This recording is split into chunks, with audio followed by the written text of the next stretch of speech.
Welcome to a unique journey in the past. The Blue Penny Museum is situated at Cordon Waterfront in Port Louis.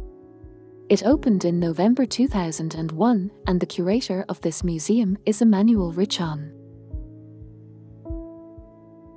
Maps are the most valuable thing that history has given us.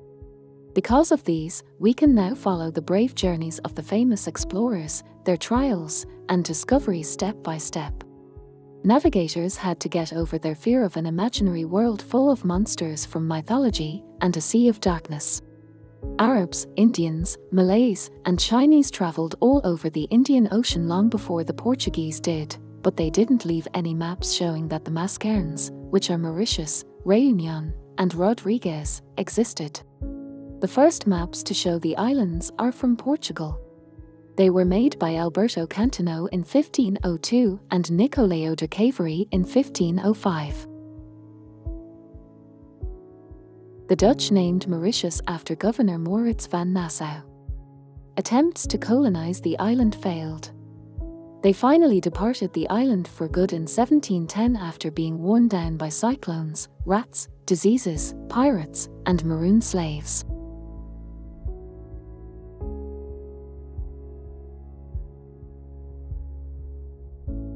The island was renamed Ile de France, and when a smart governor named May de l'Arbordonnais got there, things really started to move forward.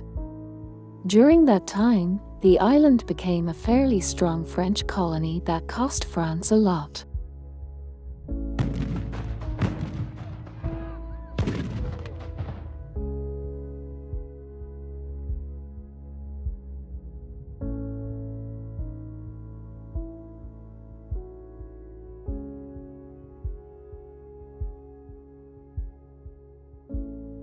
Even though the French won the Battle of Grand Port at first, the British took over the island in December 1810.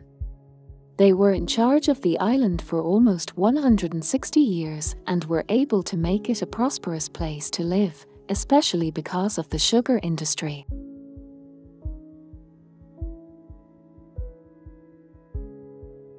Nicolas de Morpin suggested port northwest to the East India Company in 1731. Now called Port Louis. May de l'Arbordonnais, the next governor of Mauritius, built Port Louis and used it to conquer the Indies. In 11 years, he did all this. Britain helped Port Louis become the primary warehouse on the route to India after many years of conflict. It continued its importance until 1869, when the Suez Canal shortened Europe's sea voyage.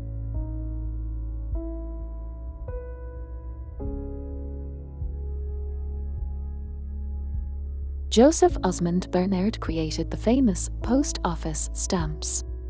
He opened his first store on Royal Street. In 1842, he moved to a better spot on Rempart Street, which is now called Edith Cavell Street, and then to La Chaussee. At his second address, the Postmaster General invited him to engrave the colony's first stamps, putting his name in history. In September 2011, the famous red and blue Mauritius post office stamps were put on display at the Museum for Communication in Berlin, Germany.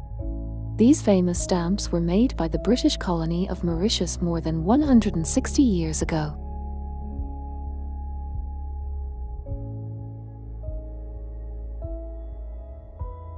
Paul et Virginie was first published in 1788 in volume 4 of Bernardin de Saint-Pierre's Etudes de la Nature.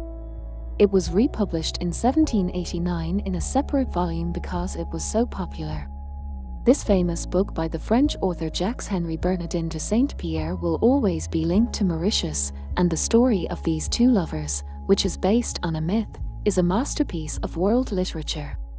This room has a number of illustrated versions of the book and paintings that were inspired by Bernardin de Saint-Pierre's work.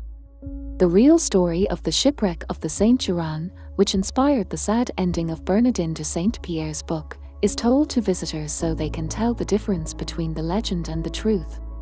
This beautiful sculpture is one of the best examples of classical art from the 19th century. It shows the part of the book where Paul helps Virginie, who got lost in the forest, cross a stream. This beautiful statue sculpted by Prosper d'Épinay is a great way to end the trip to the museum.